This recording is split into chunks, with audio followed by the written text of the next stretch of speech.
9. Eddie picked Susanna up, held her with his sticky hands locked together at the small of her back, and kissed her deeply. He reeked of sweat and pine tar. She touched his cheeks, his neck. She ran her hands through his wet hair. She felt an insane urge to touch him everywhere, until she was absolutely sure of his reality. "It almost had me," he said. "It was like being on some crazy carnival ride. What a shot! Jesus, Suze, what a shot!" "I hope I never have to do anything like that again," she said. But a small voice at the center of her demurred. That voice suggested that she could not wait to do something like that again, and it was cold. That voice, cold. "What was—" he began, turning toward Roland, but Roland was no longer standing there. He was walking slowly toward the bear, which now lay on the ground with its shaggy knees up. From within it came a series of muffled gasps and gurgles as its strange guts continued to slowly run down. Roland saw his knife planted deep in a tree near the scarred veteran that had saved Eddie's life. He pulled it free and wiped it clean on the soft deerskin shirt which had replaced the tatters he had been wearing when the three of them had left the beach. He stood by the bear, looking down at it with an expression of pity and wonder. "Hello, stranger," he thought. "Hello, old friend. I never believed in you, not really. I believe Elan did, and I know that Cuthbert did. Cuthbert believed in everything. But I was the hard-headed one. I thought you were only a tale for children, another wind which blew around in my old nurse's hollow head before finally escaping her jabbering mouth. But you were here all along, another refugee of the old times, like the pump at the way station and the old machines under the mountains. Are the slow mutants who worship those broken remnants the final descendants of the people who once lived in this forest and finally fled your wrath? I don't know.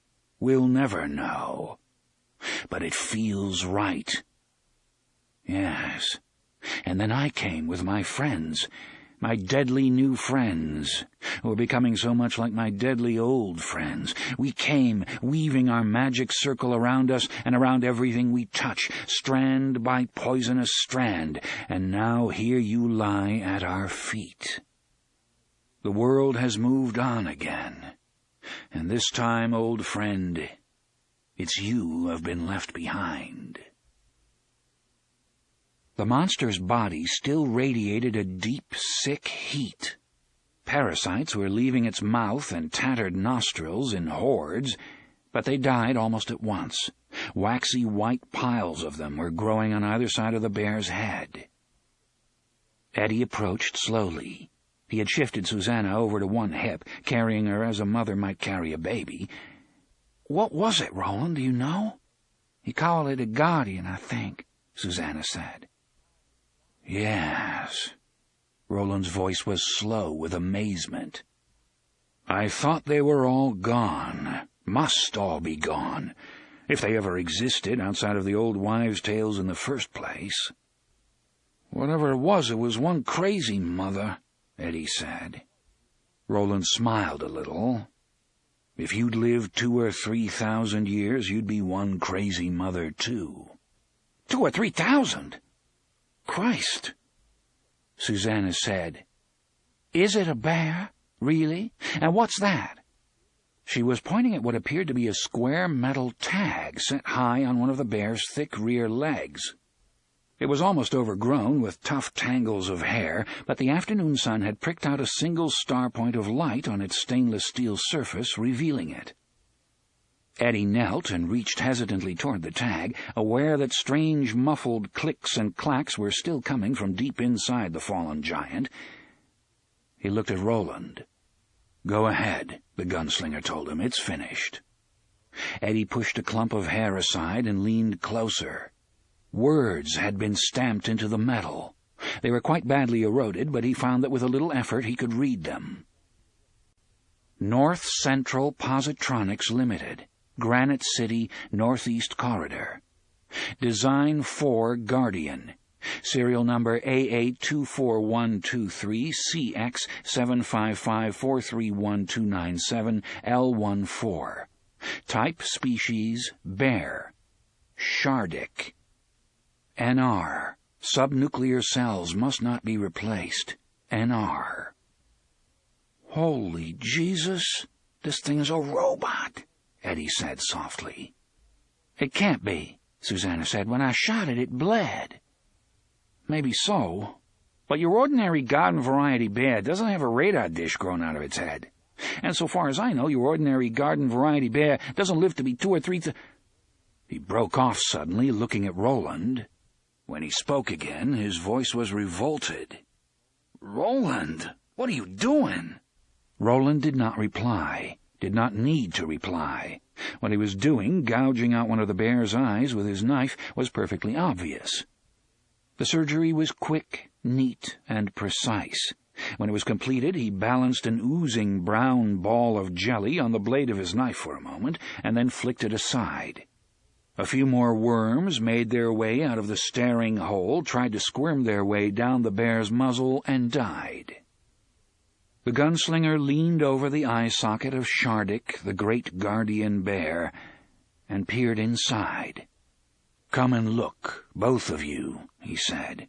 "I'll show you a wonder of the latter days." "Put me down, Eddie," Susanna said. He did so, and she moved swiftly on her hands and upper thighs to where the gunslinger was hunkered down over the bear's wide, slack face. Eddie joined them, looking between their shoulders. The three of them gazed in rapt silence for nearly a full minute. The only noise came from the crows, which still circled and scolded in the sky. Blood oozed from the socket in a few thick, dying trickles. Yet it was not just blood, Eddie saw.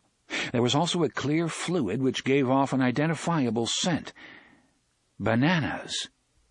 And embedded in the delicate crisscross of tendons which shaped the socket, he saw a webwork of what looked like strings. Beyond them, at the back of the socket, was a red spark, blinking on and off. It illuminated a tiny square board marked with silvery squiggles of what could only be solder. "It isn't a bear, it's a fucking Sony Walkman," he muttered. Susanna looked around at him. "What?" "Nothing." Eddie glanced at Roland. "Do you think it's safe to reach in?" Roland shrugged. "I think so. If there was a demon in this creature, it's fled." Eddie reached in with his little finger, nerves set to draw back if he felt even a tickle of electricity. He touched the cooling meat inside the eye socket, which was nearly the size of a baseball, and then one of those strings. Except it wasn't a string. It was a gossamer-thin strand of steel. He withdrew his finger and saw the tiny red spark blink once more before going out forever. "Shardik," Eddie murmured. "I know that name, but I can't place it. Does it mean anything to you, Suze?" She shook her head. "The thing is," Eddie laughed helplessly, "I associate it with rabbits. Isn't that nuts?" Roland stood up. His knees popped like gunshots. "We'll have to move camp," he said. "The ground here is spoiled. The other clearing, the one where we go to shoot, will—" He took 2 trembling steps and then collapsed to his knees, palms pressed to the sides of his sagging head. 10. Eddie and Susanna exchanged a single frightened glance, and then Eddie leaped to Roland's side. "What is it? Roland, what's wrong?" "There was a boy," the gunslinger said in a distant, muttering voice. And then, in the very next breath, "There wasn't a boy." "Roland?" Susanna asked. She came to him, slipped an arm around his shoulders, felt him trembling. "Roland, what is it?" "The boy," Roland said, looking at her with floating, dazed eyes. "It's the boy, always the boy." "What boy?" Eddie yelled frantically. "What boy?" "Go then," Roland said. "There are other worlds than these." And fainted. 11. That night the three of them sat around a huge bonfire Eddie and Susanna had built in the clearing Eddie called the shooting gallery. It would have been a bad place to camp in the winter-time, open to the valley as it was, but for now it was fine. Eddie guessed that here in Roland's world it was still late summer. The black vault of the sky arched overhead, speckled by what seemed to be whole galaxies. Almost straight ahead to the south, across the river of darkness that was the valley, Eddie could see Old Mother rising above the distant, unseen horizon. He glanced at Roland, who sat huddled by the fire, with 3 skins wrapped around his shoulders, despite the warmth of the night and the heat of the fire. There was an untouched plate of food by his side and a bone cradled in his hands. Eddie glanced back at the sky and thought of a story the gunslinger had told him and Susanna on one of the long days they had spent moving away from the beach through the foothills and finally into these deep woods where they had found a temporary refuge. "Before time began," Roland said, "Old Star and Old Mother had been young and passionate newlyweds. Then one day there had been a terrible argument. Old Mother, who in those long-ago days had been known by her real name, which was Lydia, had caught Old Star, whose real name was Apon, hanging about a beautiful young woman named Cassiopeia. They had had a real bang-up fight, those two, a hair-pulling, eye-gouging, crockery-throwing fight. One of those thrown bits of crockery had become the earth. A smaller shard, the moon, a coal from their kitchen stove had become the sun. In the end, the gods had stepped in so Apon and Lydia might not, in their anger, destroy the universe before it was fairly begun. Cassiopeia, the saucy jade who caused the trouble in the first place, "Yeah, right, it's always the woman," Susanna had said at this point, had been banished to a rocking chair made of stars forever and ever. Yet not even this had solved the problem. Lydia had been willing to try again, but Apon was stiff-necked and full of pride. "Yeah, always blame the man," Eddie had grunted at this point. So they had parted, and now they look at each other in mingled hatred and longing from across the star-strewn wreckage of their divorce. "Apon and Lydia are 3 billion years gone," the gunslinger told them. "They have become Old Star and Old Mother, the north and south, each pining for the other, but both now too proud to beg for reconciliation. And Cassiopeia sits off to the side in her chair, rocking and laughing at them both." Eddie was startled by a soft touch on his arm. It was Susanna. "Come on," she said. "We've got to make him talk." Eddie carried her to the campfire and put her down carefully on Roland's right side. He sat on Roland's left. Roland looked first at Susanna, then at Eddie. "How close you both sit to me," he remarked, "like lovers or warders in a jail." "It's time for you to do some talking." Susanna's voice was low, clear, and musical.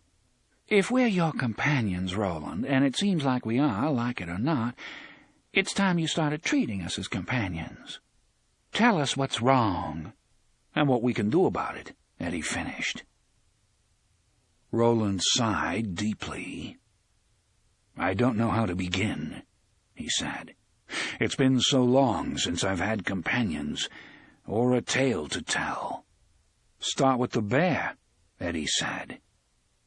Susanna leaned forward and touched the jawbone Roland held in his hands. It frightened her, but she touched it anyway. "And finish with this." "Yes." Roland lifted the bone to eye level and looked at it for a moment before dropping it back into his lap. "We'll have to speak of this, won't we? It's the center of the thing." But the bear came first.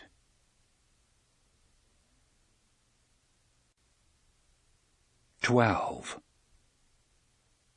"This is the story I was told when I was a child," Roland said. "When everything was new, the great old ones, they weren't gods, but people who had almost the knowledge of gods, created 12 guardians to stand watch at the 12 portals which lead in and out of the world. Sometimes I heard that these portals were natural things, like the constellations we see in the sky, or the bottomless crack in the earth we called Dragon's Grave because of the great burst of steam they gave off every 30 or 40 days. But other people, one I remember in particular, the head cook in my father's castle, a man named Hax, said they were not natural, that they had been created by the great old ones themselves in the days before they hanged themselves with pride like a noose and disappeared from the earth. Hax used to say that the creation of the 12 guardians was the last act of the great old ones, their attempt to atone for the great wrongs they had done to each other and to the earth itself. "Portals," Eddie mused. "Doors, you mean? Well, back to those again.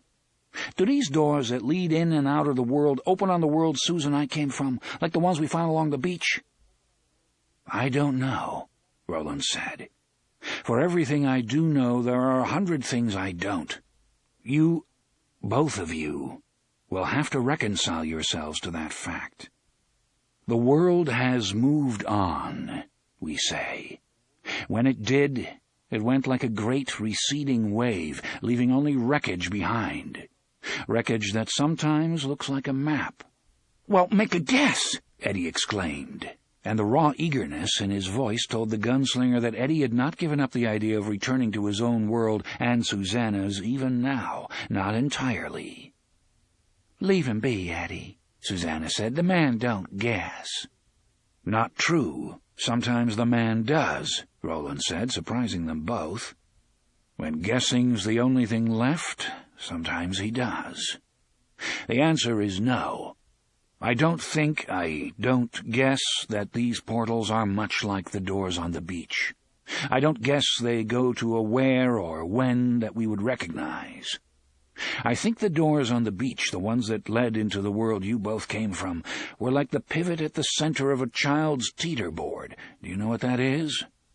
"Seesaw?" Susanna asked, and tipped her hand back and forth to demonstrate.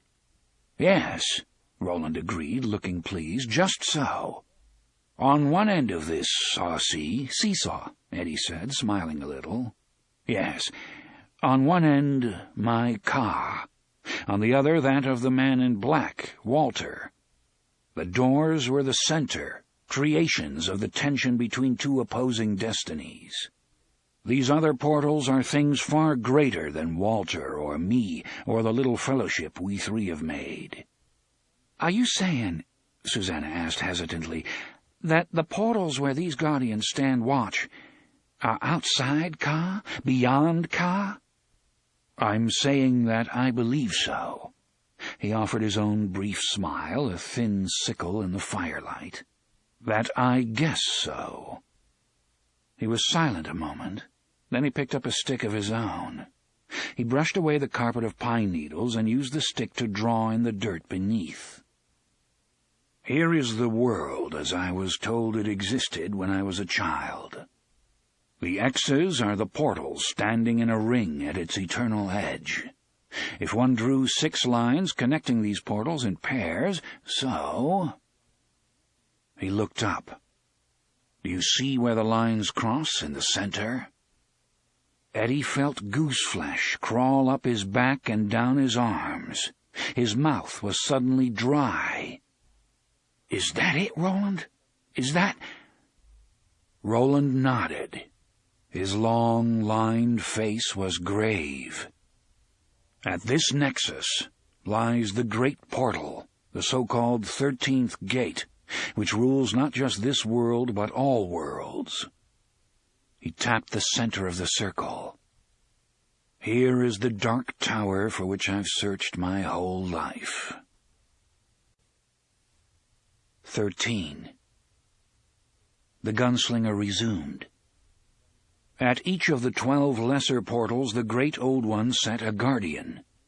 In my childhood I could have named them all in the rhymes my nursemaid and Hax the cook taught to me, but my childhood was long ago. There was the bear, of course, and the fish, the lion, the bat, and the turtle. He was an important one." The gunslinger looked up into the starry sky, his brow creased in deep thought.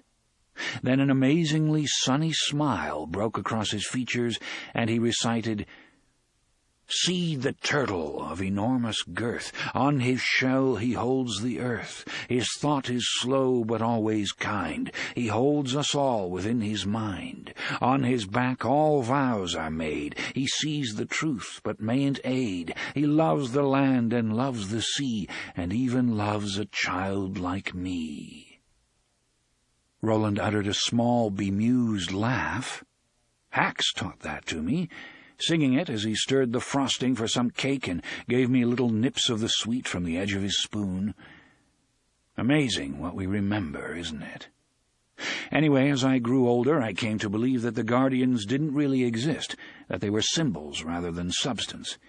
It seems that I was wrong." "I called it a robot," Eddie said, "but that's not what it really was. Susanna's right. The only thing robots bleed when you shoot them is Quaker State 1040. I think it was what people of my world call a cyborg, Roland, a creature that's part machine and part flesh and blood. There was a movie I saw. We told you about movies, didn't we?" Smiling a little, Roland nodded. "Well, this movie was called RoboCop, and the guy in it wasn't a lot different from the bear Susanna killed. How did you know where she should shoot it?" "That I remembered from the old tales as Hax told them," he said. "If it had been up to my nursemaid, Eddie, you'd be in the belly of the bear now. Do they sometimes tell puzzled children in your world to put on their thinking caps?" "Yes," Susanna said, "they sure do." "It's said here as well, and the saying comes from the story of the Guardians. Each supposedly carried an extra brain on the outside of its head, in a hat." He looked at them with his dreadfully haunted eyes and smiled again. "It didn't look much like a hat, did it?" "No," Eddie said, "but the story was close enough to save our bacon." "I think now that I've been looking for one of the Guardians ever since I began my quest," Roland said. "When we find the portal this Shardik guarded, and that should be only a matter of following its back trail, we will finally have a course to follow.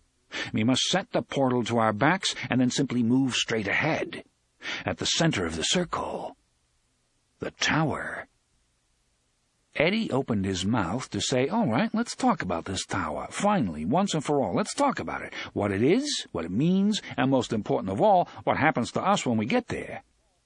But no sound came out, and after a moment he closed his mouth again. This wasn't the time. Not now, with Roland in such obvious pain. Not now, with only the spark of their campfire to keep the night at bay. "So now we come to the other part," Roland said heavily. "I have finally found my course. After all the long years, I have found my course. But at the same time, I seem to be losing my sanity. I can feel it crumbling away beneath my feet, like a steep embankment which has been loosened by rain.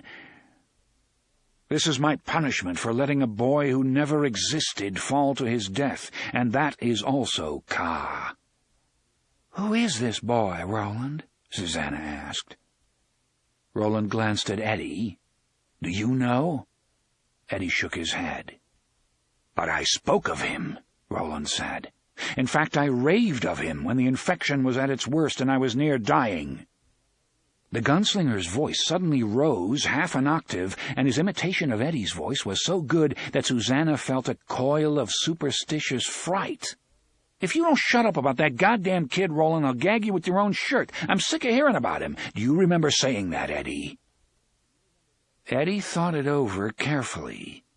Roland had spoken of 1,000 things as the two of them made their tortuous way up the beach from the door marked the prisoner to the one marked the Lady of the Shadows, and he had mentioned what seemed like 1,000 names in his fever-heated monologues: Alen, Court, Jamie DeCurry, Cuthbert, this one more often than all the others, Hax, Martin, or perhaps it was Martin, like the animal, Walter, Susan, even a guy with the unlikely name of Zoltan. Eddie had gotten very tired of hearing about these people he had never met and didn't care to meet. But of course Eddie had had a few problems of his own at that time, heroin withdrawal and cosmic jet lag being only two of them. And if he was to be fair, he guessed Roland had gotten as tired of Eddie's own fractured fairy tales, the ones about how he and Henry had grown up together and turned into junkies together, as Eddie had of Roland's. But he couldn't remember ever telling Roland he would gag him with his own shirt if he didn't stop talking about some kid. "Nothing comes to you?" Roland asked. "Nothing at all?" Was there something? Some far-off tickle, like the feeling of déjà vu he'd gotten when he saw the slingshot hiding inside the chunk of wood jutting out of the stump? Eddie tried to find that tickle, but it was gone. He decided it had never been there in the first place. He only wanted it to be there because Roland was hurting so badly. "No," he said. "Sorry, man. But I did tell you." Roland's tone was calm, but urgency ran and pulsed beneath it like a scarlet thread. "The boy's name was Jake. I sacrificed him, killed him, in order that I might finally catch up with Walter and make him talk. I killed him under the mountains." On this point, Eddie could be more positive. "Well, maybe that's what happened, but it's not what you said happened. You said you went under the mountains alone, on some kind of crazy handcar. You talked about that a lot while we were coming up the beach, Roland, about how scary it was to be alone." "I remember. But I also remember telling you about the boy and how he fell from the trestle into the chasm. And it's the distance between those two memories that is pulling my mind apart." "I don't understand any of this," Susanna said worriedly. "I think," Roland said, "that I'm just beginning to." He threw more wood on the fire, sending thick sheaves of red sparks spiraling up into the dark sky, and then settled back between them. "I'll tell you a story that's true," he said, "and then I'll tell you a story that isn't true, but should be. I bought a mule in Pricetown, and when I finally got to Tull, the last town before the desert, it was still fresh." 14. So the gunslinger embarked on the most recent part of his long tale. Eddie had heard isolated fragments of the story, but he listened in utter fascination, as did Susanna, for whom it was completely new. He told them about the bar with the endless game of Watch Me going on in the corner, the piano player named Sheb, the woman named Allie with the scar on her forehead, and about Nort, the weed-eater who had died and then been brought back to some sort of tenebrous life by the man in black. He told them about Sylvia Pittston, that avatar of religious insanity, and about the final apocalyptic slaughter in which he, Roland the Gunslinger, had killed every man, woman, and child in town. "Holy crispy crap," Eddie said in a low, shaky voice. "Now I know why you were so low on shells, Roland." "Be quiet," Susanna snapped. "Let him finish." Roland went on, telling his story as stolidly as he had crossed the desert after passing the hut of the last dweller, a young man whose wild, strawberry-colored hair had reached almost to his waist. He told them about how his mule had finally died. He even told them about how the dweller's pet bird, Zoltan, had eaten the mule's eyes. He told them about the long desert days and the short desert nights which had come next, and how he had followed the cool remains of Walter's campfires, and how he had come at last, reeling and dying of dehydration, to the way station. It was empty. It had been empty, I think, since the days when yonder great bear was still a newly made thing. I stayed a night and pushed on. That's what happened. But now I'll tell you another story." "The one that isn't true but should be?" Susanna asked. Roland nodded. "In this made-up story, this fable, a gunslinger named Roland met a boy named Jake at the way station. This boy was from your world, from your city of New York, and from a Wen someplace between Eddie's 1987 and Odetta Holmes's 1963. Eddie was leaning forward eagerly. "Is there a door in this story, Roland? A door marked 'The Boy' or something like that?" Roland shook his head. The boy's doorway was death. He was on his way to school when a man I believed to be Walter, pushed him into the street, where he was run over by a car.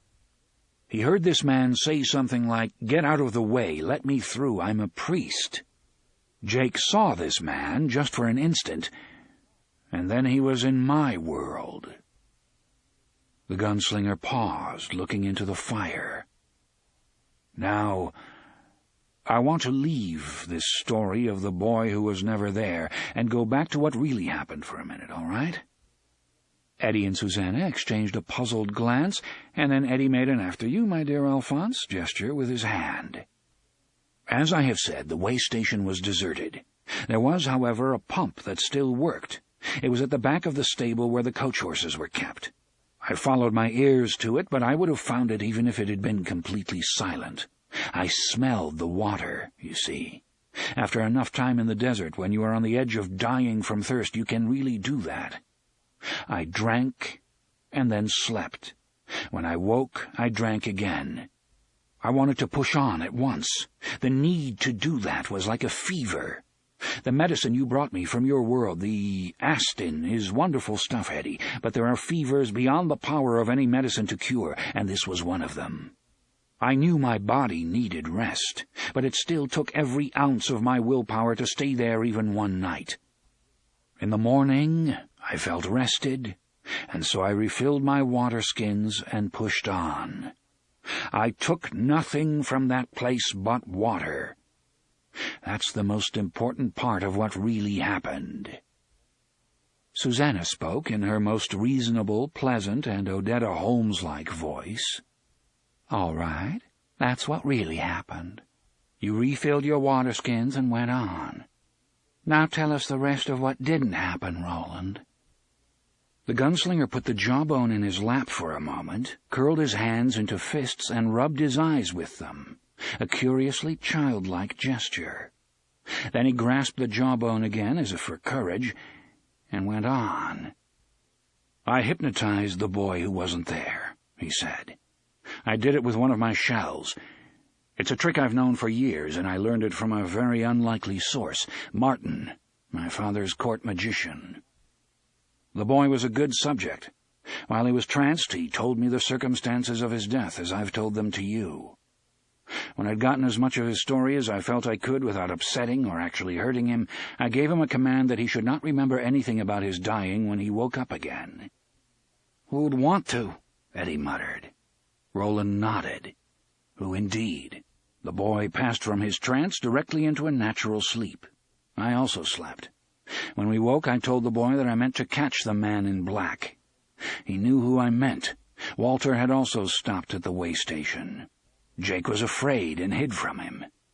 I'm sure Walter knew he was there, but it suited his purpose to pretend he didn't. He left the boy behind like a set trap. I asked him if there was anything to eat there. It seemed to me there must be. He looked healthy enough, and the desert climate is wonderful when it comes to preserving things. He had a little dried meat, and he said there was a cellar. He hadn't explored that because he was afraid. The gunslinger looked at them grimly. He was right to be afraid. I found food, and I also found a speaking demon. Eddie looked down at the jawbone with widening eyes. Orange firelight danced on its ancient curves and hoodoo teeth. "Speaking demon? Do you mean that thing?" "No," he said. "Yes. Both. Listen, and you shall understand." He told them about the inhuman groans he'd heard coming from the earth beyond the cellar, how he had seen sand running from between two of the old blocks which made up the cellar walls. He told them of approaching the hole that was appearing there as Jake screamed for him to come up. He had commanded the demon to speak, and so the demon had, in the voice of Allie, the woman with the scar on her forehead, the woman who had kept the bar in Tull. "Go slow past the drawers, gunslinger. While you travel with the boy, the man in black travels with your soul in his pocket." "The drawers?" Susanna asked, startled. "Yes. Roland looked at her closely. "That means something to you, doesn't it?" "Yes, and no." She spoke with great hesitation. Some of it, Roland divined, was simple reluctance to speak of things which were painful to her. He thought most of it, however, was a desire not to confuse issues which were already confused by saying more than she actually knew. He admired that. He admired her. "Say what you can be sure of," he said, "no more than that." "All right. The drawers was a place Detta Walker knew about, a place Detta thought about. It's a slang term, one she picked up from listening to the grown-ups when they sat out on the porch and drank beer and talked about the old days. It means a place that's spoiled or useless or both.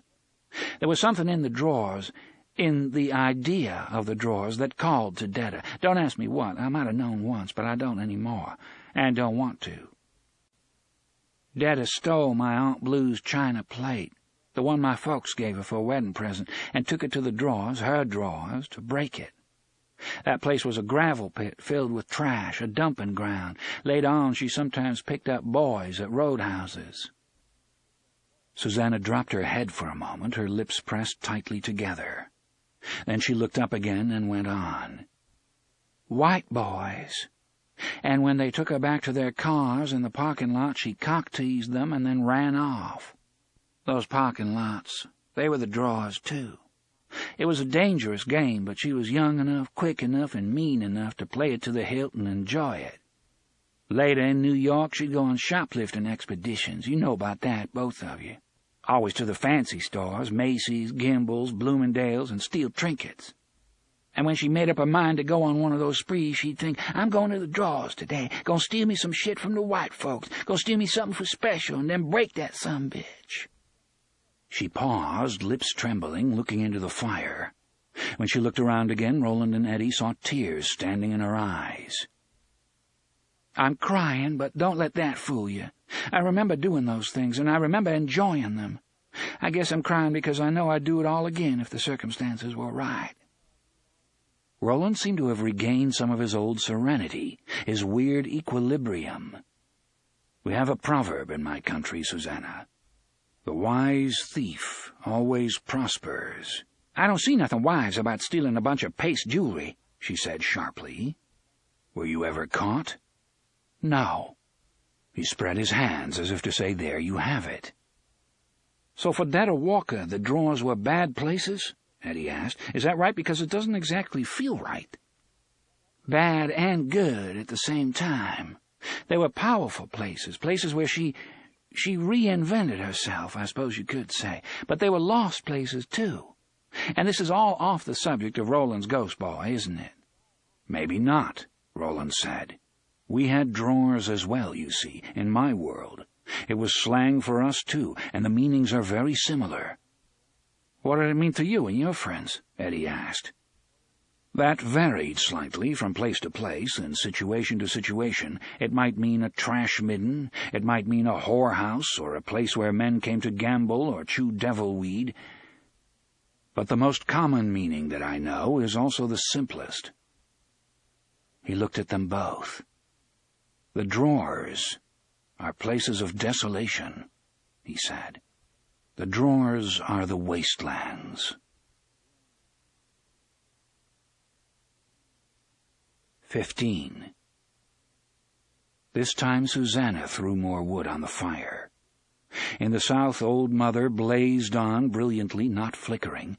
She knew from her school studies what that meant. It was a planet, not a star. Venus, she wondered. Or is the solar system of which this world is a part as different as everything else? Again that feeling of unreality, the feeling that all this must surely be a dream, washed over her. "Go on," she said. "What happened after the voice warned you about the drawers and the little boy?" "I punched my hand into the hole the sand had come from, as I was taught to do if such a thing ever happened to me. What I plucked forth was a jawbone, but not this one. The jawbone I took from the wall of the way station was much larger, from one of the great old ones, I have almost no doubt." "What happened to it?" Susanna asked quietly. "One night I gave it to the boy," Roland said. The fire painted his cheeks with hot orange highlights and dancing shadows. "As a protection, a kind of talisman. Later I felt it had served its purpose and threw it away." "So whose jawbone you got there, Roland?" Eddie asked. Roland held it up, looked at it long and thoughtfully, and let it drop back. "Later, after he died, I caught up with the men I had been chasing." "With Walter," Susanna said. "Yes.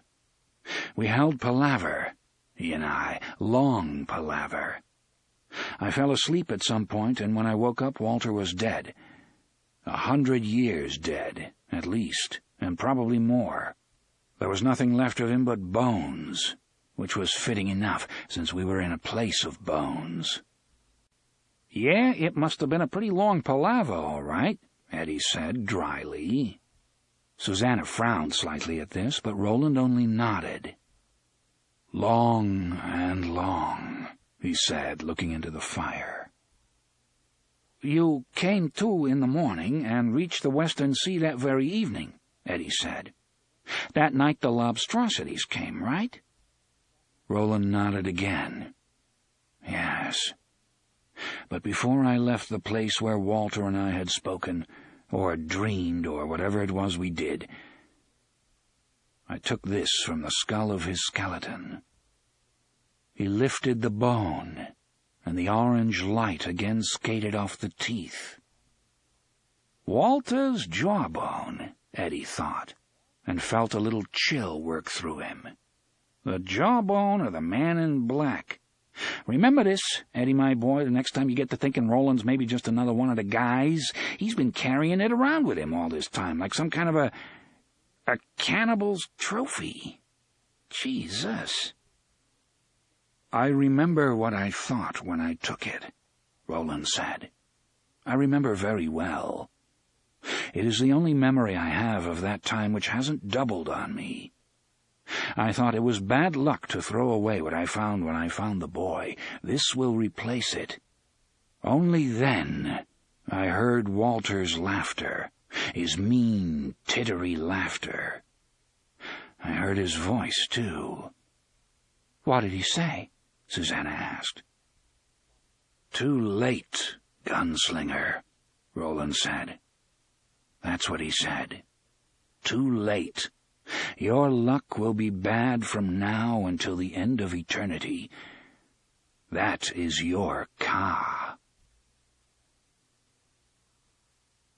16. "All right," Eddie said at last. "I understand the basic paradox. Your memory is divided, not divided. Doubled. All right. It's almost the same thing, isn't it?"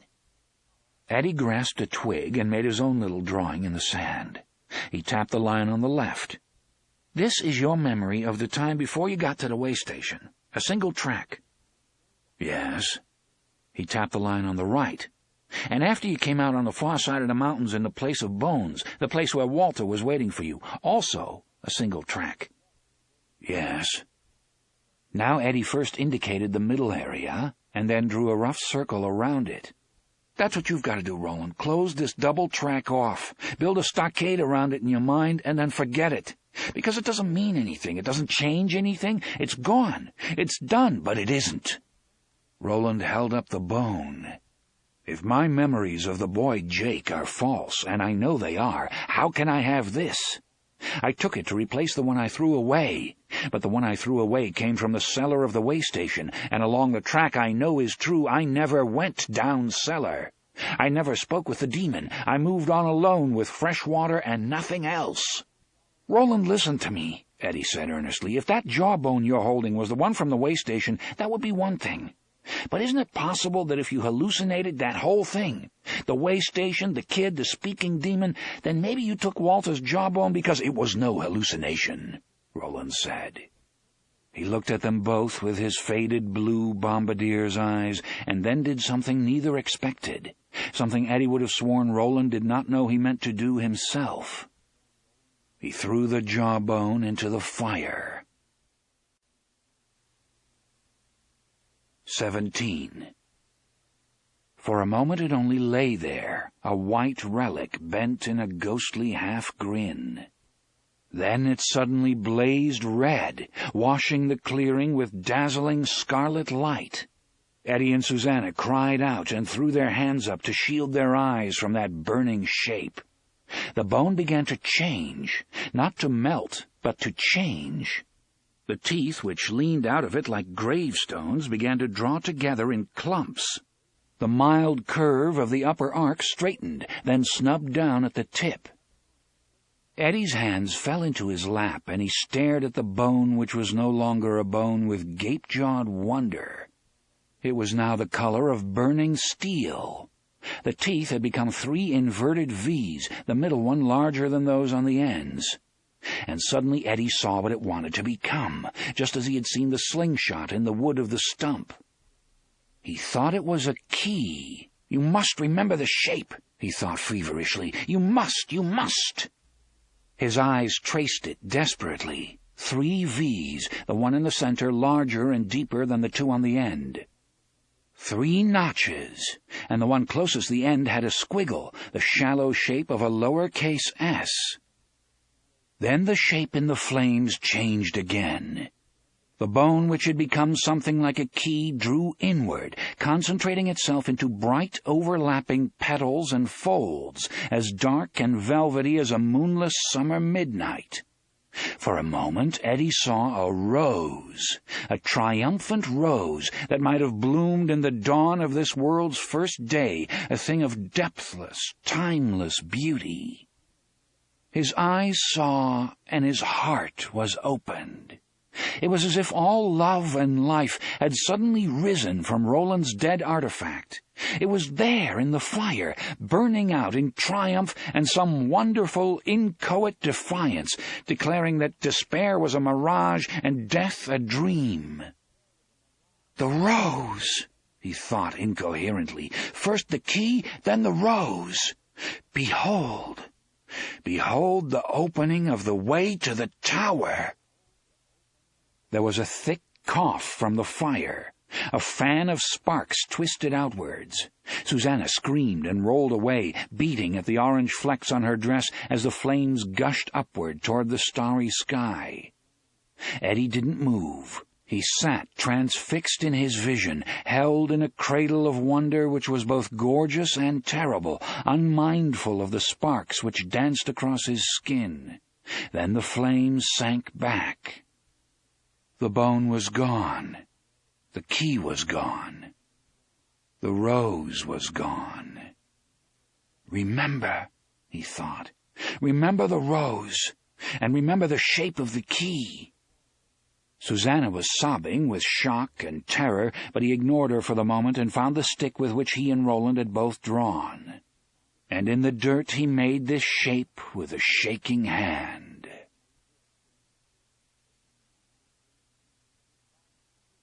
18. "Why did you do it?" Susanna asked at last. "Why, for God's sake, and what was it?" 15 minutes had gone by. The fire had been allowed to burn low. The scattered embers had either been stamped out or had gone out on their own. Eddie sat with his arms about his wife. Susanna sat before him with her back against his chest. Roland was off to one side, knees hugged to his chest, looking moodily into the orange-red coals. So far as Eddie could tell, neither of them had seen the bone change. They had both seen it glowing, super hot, and Roland had seen it explode, or had it imploded. To Eddie that seemed closer to what he had seen. But that was all, or so he believed. Roland, however, sometimes kept his own counsel, and when he decided to play his cards close to the vest, he played them very close indeed. Eddie knew that from bitter experience. He thought of telling them what he had seen, or thought he had seen, and decided to play his own cards tight and close up, at least for the time being. Of the jawbone itself, there was no sign, not even a splinter. "I did it because a voice spoke in my mind and told me I must," Roland said. "It was the voice of my father, of all my fathers. When one hears such a voice, not to obey and at once is unthinkable. So I was taught. As to what it was, I can't say, not now at least. I only know that the bone has spoken its final word. I have carried it all this way to hear it." Or to see it, Eddie thought. And again, remember the rose, and remember the shape of the key. It almost flash-fried us. She sounded both tired and exasperated. Roland shook his head. "I think it was more like the sort of firework the barons used to sometimes shoot into the sky at their year-end parties. Bright and startling, but not dangerous." Eddie had an idea. "The doubling in your mind, Roland. Is it gone? Did it leave when the bone exploded or whatever it did?" He was almost convinced that it had. In the movies he'd seen, such rough shock therapy almost always worked. But Roland shook his head. Susanna shifted in Eddie's arms. "You said you were beginning to understand." Roland nodded. "I think so, yes. If I'm right, I fear for Jake. Wherever he is, whenever he is, I fear for him." "What do you mean?" Eddie asked. Roland got up, went to his roll of hides, and began to spread them out. "Enough stories and excitement for one night. It's time to sleep. In the morning we'll follow the bear's back trail and see if we can find the portal he was set to guard. I'll tell you what I know, and what I believe has happened, what I believe is happening still, along the way." With that, he wrapped himself in an old blanket and a new deerskin, rolled away from the fire, and would say no more. Eddie and Susanna lay down together. When they were sure the gunslinger must be asleep, they made love. Roland heard them going about it as he lay wakeful and heard their quiet after-love talk. Most of it was about him. He lay quietly, open eyes, looking into the darkness long after their talk had ceased and their breathing had evened out into a single, easy note. It was, he thought, fine to be young and in love. Even in the graveyard which this world had become, it was fine. Enjoy it while you can, he thought, because there is more death ahead. We have come to a stream of blood. That it will lead us to a river of the same stuff, I have no doubt, and further along, to an ocean. In this world the graves yawn, and none of the dead rest easy. As dawn began to come up in the east, he closed his eyes, slept briefly, and dreamed of Jake. 19. Eddie also dreamed he was back in New York, walking along 2nd Avenue with a book in his hand. In this dream it was spring. The air was warm, the city was blooming, and homesickness sobbed within him like a mussel with a fishhook caught deep within it. "Enjoy this dream, and make it go on as long as you can," he thought. "Savor it, because this is as close to New York as you're going to get. You can't go home, Eddie. That part's done." He looked down at the book, and was utterly unsurprised to find it was You Can't Go Home Again by Thomas Wolfe. Stamped into the dark red cover were 3 shapes: key, rose, and door. He stopped for a moment, flipped the book open, and read the first line. "The man in black fled across the desert," Wolfe had written, "and the gunslinger followed." Eddie closed it and walked on. It was about 9 in the morning, he judged, maybe 9:30, and traffic on 2nd Avenue was light. Taxis honked and wove their way from lane to lane, with spring sunshine twinkling off their windshields and bright yellow paint jobs. A bum on the corner of 2nd and 52nd asked him for a handout, and Eddie tossed the book with the red cover into his lap. He observed, also without surprise, that the bum was Enrico Balazar, He was sitting cross-legged in front of a magic shop. "House of Cards," the sign in the window read, and the display inside showed a tower which had been built of tarot cards. Standing on top was a model of King Kong. There was a tiny radar dish growing out of the great ape's head. Eddie walked on, lazing his way downtown, the street signs floating past him. He knew where he was going as soon as he saw it, a small shop on the corner of 2nd and 46th. "Yeah," he thought. A feeling of great relief swept through him. "This is the place, the very place." The window was full of hanging meats and cheeses. "Tom and Jerry's Artistic Deli," the sign read. "Party platters our specialty." As he stood looking in, someone else he knew came around the corner. It was Jack Andolini, wearing a three-piece suit the color of vanilla ice cream and carrying a black cane in his left hand. Half of his face was gone, lopped off by the claws of the lobstrosities. "Go on in, Eddie," Jack said as he passed. "After all, there are other worlds than these, and that fucking train rolls through all of them." "I can't," Eddie replied. "The door is locked." He didn't know how he knew this, but he did. Knew it beyond a shadow of a doubt. "Dada chum dada chee, not to worry, you've got the key," Jack said, not looking back. Eddie looked down and saw he did have a key, a primitive-looking thing with 3 notches like inverted V's. "That little S shape at the end of the last notch is the secret," he thought. He stepped under the awning of Tom and Jerry's Artistic Deli and inserted the key in the lock. It turned easily. He opened the door and stepped through into a huge open field. He looked back over his shoulder and saw the traffic on 2nd Avenue hurrying by, and then the door slammed shut and fell over. There was nothing behind it. Nothing at all. He turned back to survey his new surroundings, and what he saw filled him with terror at first.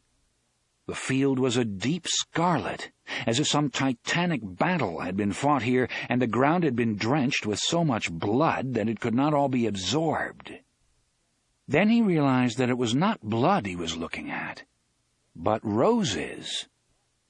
That feeling of mingled joy and triumph surged through him again, swelling his heart until he felt it might burst within him.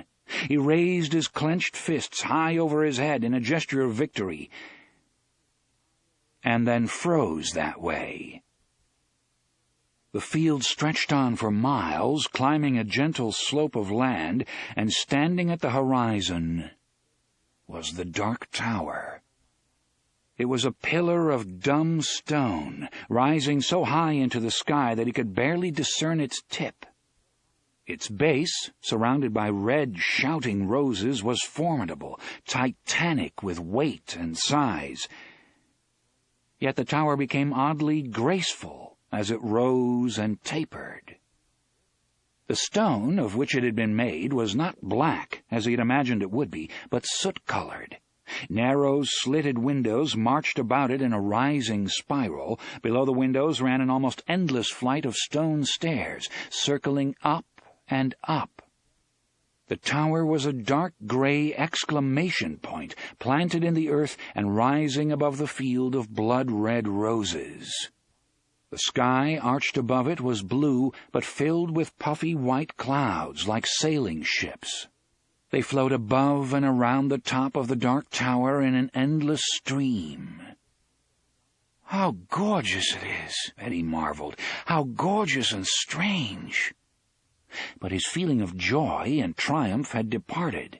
He was left with a sense of deep malaise and impending doom. He looked about him and realized with sudden horror that he was standing in the shadow of the tower. No, not just standing in it, buried alive in it. He cried out, but his cry was lost in the golden blast of some tremendous horn. It came from the top of the tower and seemed to fill the world. As that note of warning held and drew out over the field where he stood, blackness welled from the windows which girdled the tower. It overspilled them and spread across the sky in flaggy streams which came together and formed a growing blotch of darkness. It did not look like a cloud. It looked like a tumor hanging over the earth. The sky was blotted out, and he saw it was not a cloud or a tumor, but a shape, some tenebrous cyclopean shape, racing toward the place where he stood. It would do no good to run from that beast coalescing in the sky above the field of roses. It would catch him, clutch him, and bear him away. Into the dark tower it would bear him, and the world of light would see him no more. Rents formed in the darkness, and terrible, inhuman eyes, each easily the size of the bear Shardik which lay dead in the forest, peered down at him. They were red, red as roses, red as blood. Jack Andolini's dead voice hammered in his ears. 1,000 worlds, Eddie, 10,000, and that train rolls through every one. If you can get it started. And if you do get it started, your troubles are only beginning, because this device is a real bastard to shut down. Jack's voice had become mechanical, chanting. A real bastard to shut down, Eddie boy, you better believe it. This bastard is shutting down. Shutdown will be complete in 1 hour and 6 minutes. In his dream, Eddie threw his hands up to shield his eyes. 20. And woke, sitting bolt upright beside the dead campfire. He was looking at the world from between his own spread fingers. And still that voice rolled on, the voice of some heartless SWAT squad commander bellowing through a bullhorn. There is no danger. Repeat, there is no danger. 5 subnuclear cells are dormant. 2 subnuclear cells are now in shutdown phase. 1 subnuclear cell is operating at 2% capacity. These cells are of no value. Repeat, these cells are of no value. Report location to North Central Positronics Limited. Call 1-900-44. The code word for this device is Shardik. Reward is offered. Repeat, reward is offered. The voice fell silent. Eddie saw Roland standing at the edge of the clearing, holding Susanna in the crook of one arm. They were staring toward the sound of the voice. And as the recorded announcement began again, Eddie was finally able to shake off the chill remnants of his nightmare. He got up and joined Roland and Susanna, wondering how many centuries it had been since that announcement, programmed to broadcast only in the event of a total system breakdown, had been recorded. This device is shutting down. Shutdown will be complete in 1 hour and 5 minutes. There is no danger. Repeat. Eddie touched Susanna's arm, and she looked around. How long has this been going on? About 15 minutes. You were dead to the... She broke off. Eddie, you look terrible. Are you sick? No, I just had a bad dream. Roland was studying him in a way that made Eddie feel uncomfortable. Sometimes there's truth in dreams, Eddie. What was yours? He thought for a moment, then shook his head. I don't remember. You know I doubt that. Eddie shrugged and favored Roland with a thin smile. Doubt away, then. Be my guest. And how are you this morning, Roland? The same, Roland said. His faded blue eyes still conned Eddie's face. Stop it, Susanna said. Her voice was brisk, but Eddie caught an undertone of nervousness. Both of you. I got better things to do than watch you two dance around and kick each other's shins like a couple of little kids playing two for flinching, especially this morning with that dead bear trying to yell down the whole world. The gunslinger nodded, but kept his eyes on Eddie. All right. But are you sure there's nothing you want to tell me, Eddie? He thought about it then, really thought about telling. What he had seen in the fire, what he had seen in his dream. He decided against it.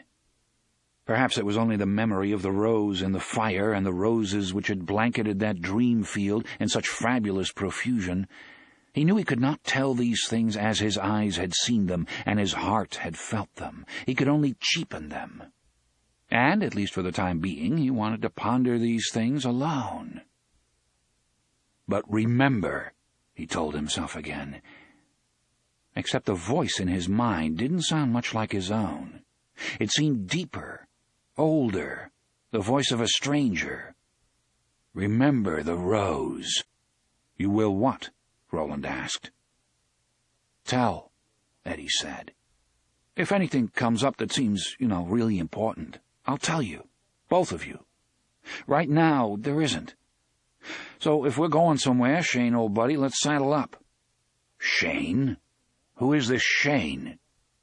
"I'll tell you that some other time, too. Meantime, let's go." They packed the gear they had brought with them from the old campsite and headed back, Susanna riding in her wheelchair again. Eddie had an idea she wouldn't be riding in it for long. 21. Once, before Eddie had become too interested in the subject of heroin to be interested in much else, he and a couple of friends had driven over to New Jersey to see a couple of speed metal groups, Anthrax and Megadeth, in concert at the Meadowlands. He believed that Anthrax had been slightly louder than the repeating announcement coming from the fallen bear, but he wasn't 100% sure. Roland stopped them while they were still half a mile from the clearing in the woods and tore 6 small scraps of cloth from his old shirt. They stuffed them in their ears and then went on. Even the cloth didn't do much to deaden the steady blast of sound. "This device is shutting down," the bear blared as they stepped into the clearing again. It lay as it had lain at the foot of the tree Eddie had climbed, a fallen colossus with its legs apart and its knees in the air, like a furry female giant who had died trying to give birth. "Shutdown will be complete in 47 minutes. There is no danger." Yes, there is, Eddie thought, picking up the scattered hides, which had not been shredded in either the bear's attack or its flailing death throes. "Plenty of danger, to my fucking ears." He picked up Roland's gun belt and silently handed it over. The chunk of wood he had been working on lay nearby. He grabbed it and tucked it into the pocket in the back of Susanna's wheelchair as the gunslinger slowly buckled the wide leather belt around his waist and cinched the rawhide tie-down. "In shutdown phase, 1 subnuclear cell operating at 1% capacity." These cells, Susanna followed Eddie, holding in her lap a carry-all bag she had sewn herself. As Eddie handed her the hide, she stuffed them into the bag. When all of them were stored away, Roland tapped Eddie on the arm and handed him a shoulder pack. What it contained mostly was deer meat, heavily salted from a natural lick Roland had found about 3 miles up the little creek. The gunslinger had already donned a similar pack. His purse, restocked and once again bulging with all sorts of odds and ends, hung from his other shoulder. A strange homemade harness with a seat of stitched deerskin dangled from a nearby branch. Roland plucked it off, studied it for a moment, and then draped it over his back and knotted the straps below his chest. Susanna made a sour face at this, and Roland saw it. He did not try to speak. This close to the bear, he couldn't have made himself heard even by shouting at the top of his voice, but he shrugged sympathetically and spread his hands. "You know we'll need it." She shrugged back. "I know, but that doesn't mean I like it." The gunslinger pointed across the clearing. A pair of leaning, splintered spruce trees marked the place where Shardik, who had once been known as Mir in these parts, had entered the clearing. Eddie leaned toward Susanna, made a circle with his thumb and forefinger, then raised his eyebrows interrogatively. "Okay?" She nodded, then pressed the heels of her palms against her ears. "Okay, but let's get out of here before I go deaf."